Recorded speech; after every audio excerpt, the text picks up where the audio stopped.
Hello students, today's worksheet is for class 10th, subject is English and worksheet number is 38. First of all you have to write name of student and then name of the class teacher. At the top you will write date which is 1st October 2020. So students, हमारी इससे पहले भी 3 worksheet ऐसी आ चुकी हैं जो कि हमारे चैप्टर 2 से रिलेटेड है। ये वाली वर्कशीट भी हमारी उसी चैप्टर से ली गई है, Nelson Mandela a long walk to freedom, जो कि चैप्टर 2 है हमारी फर्स्ट फ्लाइट बुक में। अब ध्यान से देखेंगे, मैं यहाँ पर आपको एक एक लाइन एक्सप्लेन करने वाली हूँ, बहुत ध्यान से आपको सुनना है क्योंकि इस चैप्टर में काफ़ी वर्ड्स ऐसे हैं जो आपके लिए न्यू है और या फिर डिफ़िकल्ट हैं, जिनके मीनिंग आपको नहीं पता है। सो प्लीज़ पे अटेंशन, ध्यान से देखिए। Long Walk to Freedom is the autobiography of Nelson Mandela, who was the former South African president. Long Walk to Freedom जो है वो नेल्सन मंडेला की ऑटोबायोग्राफी है। ऑटोबायोग्राफी का मतलब होता है आत्मकथा। आत्मकथा कहते हैं कि एक ऐसी किताब जो किसी व्यक्ति ने खुद लिखी हो अपने जीवन के बारे में। तो ये उस किताब का नाम है लॉन्ग वॉक टू फ्रीडम और ये नेल्सन मंडेला ने ही लिखी है। अब नेल्सन मंडेला कौन है? ये साउथ अफ्रीका के फॉर्मर प्रेसिडेंट रह चुके हैं, मतलब भूतपूर्व राष्ट्रपति हैं ये साउथ अफ्रीका के। This chapter is the extracts from the long walk to freedom book, और ये जो चैप्टर है आपका, ये लॉन्ग वॉक टू फ्रीडम किताब का ही कुछ अंश लिया गया है। It includes the description of the inauguration ceremony and citations from his speech and about his journey to being a freedom fighter. और इस चैप्टर में क्या क्या इंक्लूड किया गया है कि जो वहाँ पर उद्घाटन समारोह हुआ था और उनकी स्पीच यानी कि जो उन्होंने भाषण दिया था उसका कुछ हवाला दिया गया है, and about his journey to being a freedom fighter, और उनकी जर्नी के बारे में बताया गया है कि एक स्वतंत्रता सेनानी के रूप में उनकी क्या क्या उपलब्धियाँ रहीं, क्या क्या कठिनाइयों का उन्होंने सामना किया, ये सब चीज़ें वहाँ पर बताई गई हैं। In South Africa, a brutal practice named apartheid was very popular in those days. अब साउथ अफ्रीका में एक बहुत ही निर्दयी नीति थी जिसका नाम था अपार्थीड। ये मैंने आपको लास्ट वर्कशीट में भी बताया था। अपार्थीड का मतलब होता है रंग भेद, जो कि रंग या जाति के आधार पर भेदभाव किया जाता है। तो इस नीति का वहाँ पर बहुत ज़्यादा प्रचलन था। It referred to the discrimination between people on the basis of their race and color. तो इस नीति के अकॉर्डिंग वहाँ पर लोगों में उनकी रेस या उनके कलर यानी कि उनकी जाति और उनके रंग के आधार पर भेदभाव किया जाता था। It was one of the most brutal societies in which dark-skinned people were deprived of their basic rights. एक बहुत ही निर्दयी तरीके की बहुत ही ज़्यादा अत्याचार होता था उन लोगों पर जो कि डार्क स्किन थे, यानी कि जो काले लोग थे वहाँ पर उनके ऊपर बहुत अत्याचार होता था और उन्हें उनके बेसिक राइट्स से यानी कि उनके जो मूलभूत अधिकार हैं उनसे भी उन्हें वंचित रखा जाता था, उनको नहीं दिए जाते थे वो अधिकार। This lesson gives us an overview of the struggles of Mandela for making the society with no discrimination on the basis of their color, caste, race, age और gender. अब इस लेसन में ये जो लेसन है आपका, ये एक ओवरव्यू है उन स्ट्रगल्स का जो कि मंडेला ने अपनी सोसाइटी के लिए बनाए। वो उन्होंने संघर्ष किया कि लोगों में जो उनके कलर, कास्ट, रेस, एज और जेंडर के आधार पर उनमें भेदभाव किया जाता था, उन सब से जो उन्होंने संघर्ष किया उस लड़ाई के बारे में ये आपका चैप्टर है। तो ये तो था आपका इंट्रोडक्शन। अब यहाँ से देखेंगे आप नंबर 1 से। In life every man has twin obligations. जीवन में हर व्यक्ति के 2 जिम्मेदारियाँ होती हैं। Obligations to his family, to his parents, to his wife and children, and he has an obligation to his people, his community, his country. अब 2 तरह की जिम्मेदारी होती हैं हर इंसान की। यहाँ देखिए ट्विन ऑब्लिगेशंस। तो एक तो जिम्मेदारी होती है अपनी फैमिली के प्रति, अपने माता पिता के प्रति, अपनी वाइफ के प्रति, अपने बच्चों के प्रति। और जो दूसरी तरह की जो जिम्मेदारी वो होती है अपने देश के लोगों के प्रति, अपने समाज के प्रति, या फिर अपनी कम्युनिटी, अपने समुदाय के प्रति।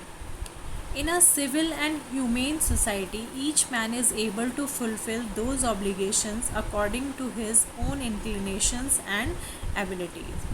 अब एक सभ्य और मानवीय समाज में हर व्यक्ति को अपनी उन जिम्मेदारियों को अपनी इच्छाओं के अनुसार या अपनी योग्यताओं के अनुसार पूरा करना होता है। But in a country like south Africa, it was almost impossible for a man of my birth and color to fulfill both of those obligations. लेकिन साउथ अफ्रीका के जैसे देश में ये वहाँ पर बहुत इम्पॉसिबल हो जाता है कि एक ऐसे व्यक्ति का जन्म जहाँ पर वहाँ हुआ हो और जो कि जिसका कलर ब्लैक हो, तो उनको ऐसी जिम्मेदारियाँ पूरी करने में बहुत सारी कठिनाइयों का सामना करना पड़ता है।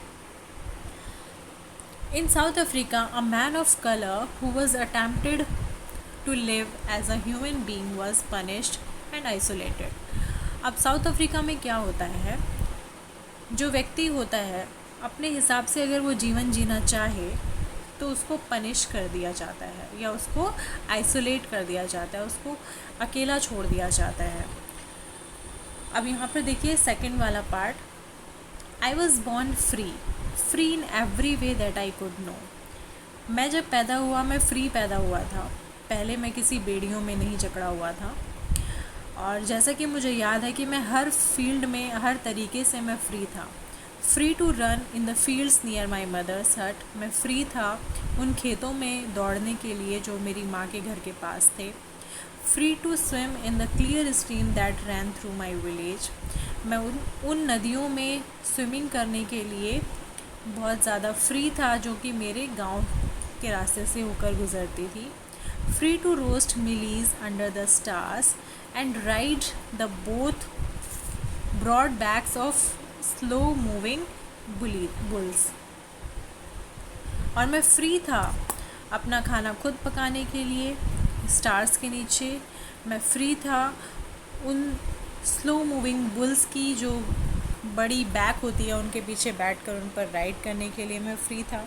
It was only when I began to learn that my boyhood freedom was an illusion. और एक समय आया जब मैंने ये महसूस करना शुरू किया कि जो मेरी बचपन की जो आज़ादी है ये सिर्फ़ एक मोह माया है, सिर्फ़ एक अलग ही तरीके का मेरा इल्यूजन था जो कि मेरे दिमाग में चल रहा था। When I discovered as a young man that my freedom had already been taken from me, that I began to hunger for it. तो जब मैं एक बड़ा आदमी हुआ, मैं जवान हुआ, तब मैंने ये महसूस किया कि मेरी आज़ादी तो सच में मुझसे छिनी हुई है। और तब मेरे अंदर वो भूख जागृत हुई, वो भूख पैदा हुई कि मुझे अपनी आज़ादी को हासिल करना है। At first, as a student, I wanted freedom only for myself, the transitory freedoms of being able to stay out at night, read what I pleased and go where I choose.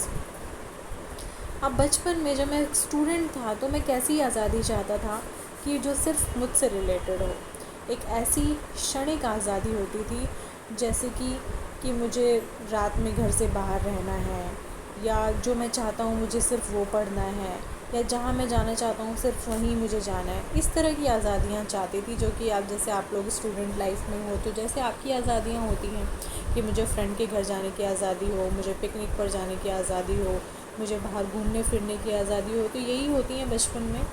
तो इस तरह की आज़ादी चाहता था। Later as a young man in Johannesburg I yearn for the basic and honourable freedoms of achieving my potential. अब जैसे जैसे मैं बड़ा होता गया, मैं जोहान्सबर्ग में बढ़ रहा था, तब मैंने मेरे अंदर जो मैं तड़प रहा था एक ऐसी फ्रीडम के लिए जो कि बहुत ही मूलभूत थी, बहुत ही सम्माननीय थी, जो मैं चाहता था कि मैं उनको हासिल करूं। मैं अपने जीवन में कुछ उनको रखना चाहता था, मैं शादी करना चाहता था, मैं भी चाहता था कि एक मेरी फैमिली हो, तो इन सब की आज़ादी मैं चाहता था। The freedom not to be obstructed in a lawful life, एक ऐसी आज़ादी चाहता था जिसको कोई रोक ना सके, जिसमें कोई बाधा उत्पन्न ना कर सके। तो इस तरह की आज़ादी मैं चाहता था। अब देखिए थर्ड वाला जो आपका पार्ट है, यहाँ से देखिए,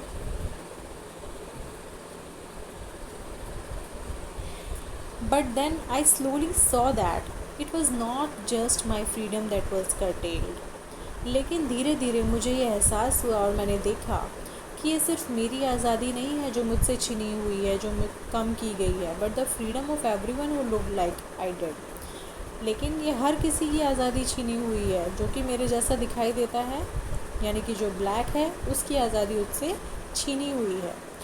that is when I join the African national Congress, and that is when the hunger for my own freedom became the greater hunger for the freedom of my people. तो तब मैंने अफ्रीकन नेशनल कांग्रेस, जो कि उनकी पार्टी थी, इसको join किया, और जो मेरी आज़ादी की जो भूख थी वो फिर और ज़्यादा बड़ी भूख बन गई, क्योंकि अब मैं चाहता था कि जो मेरे देश के लोग हैं वो भी आज़ाद हो सकें, वो भी एक ऐसा जीवन जी सकें जिसमें कठिनाइयाँ ना हो, जिसमें किसी तरह का भेदभाव ना हो। It was this desire for the freedom of my people to live their lives with dignity and self-respect that animated my life, that transformed a frightened young man into a bold one। तो ये एक ऐसी इच्छा थी कि मैं चाहता था कि जो मेरे देश के लोग हैं वो भी आज़ाद रहें, वो अपना जीवन उसी सम्मान के साथ, उसी आत्मसम्मान के साथ जिएं।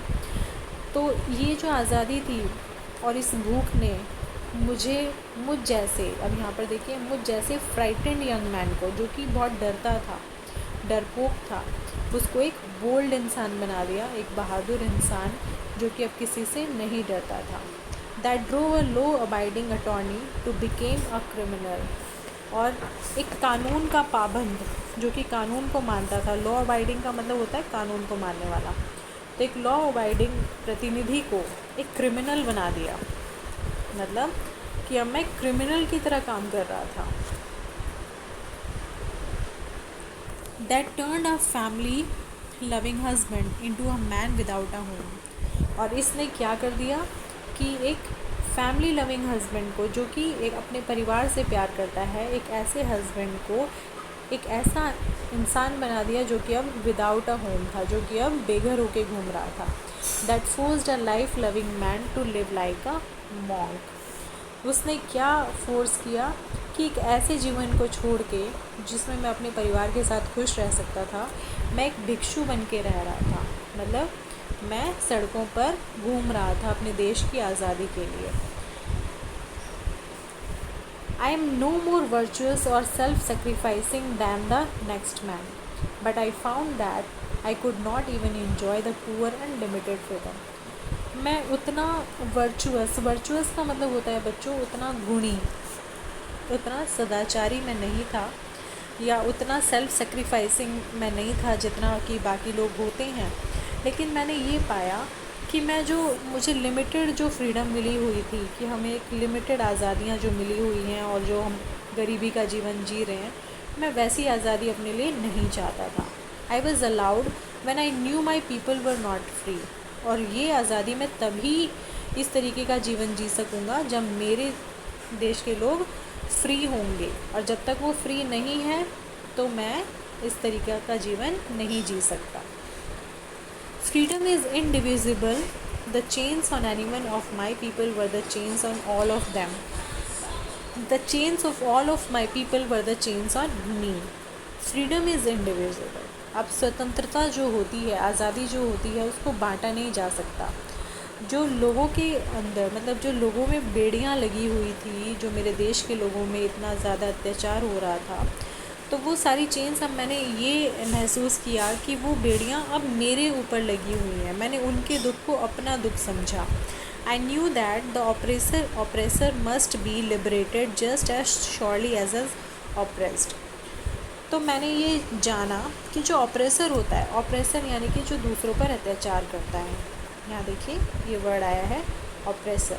जो ऑपरेसर होता है, अत्याचारी जो होता है, उसको भी लिबरेटेड रहना चाहिए, उसको भी आज़ाद होना चाहिए, जैसे एक ऑपरेस्ड होता है। मतलब जब किसी को बंदी बना लेते हैं, एक टाइम आता है कि उसको छोड़ा जाता है, जेल से बाहर निकाला जाता है, तो जिस तरीके से एक कैदी को आज़ाद किया जाता है, उसी तरीके से एक अत्याचारी को भी आज़ाद किया जाना चाहिए।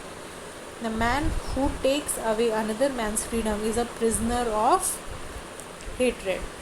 एक ऐसा इंसान जो दूसरे लोगों की आज़ादी को छीनता है वो नफ़रत का कैदी होता है।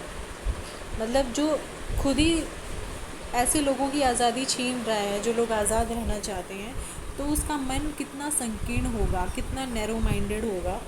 तो उन लोगों को भी अपनी इन भावनाओं से स्वतंत्र होना चाहिए। He is locked behind the bars of prejudice and narrow mindedness.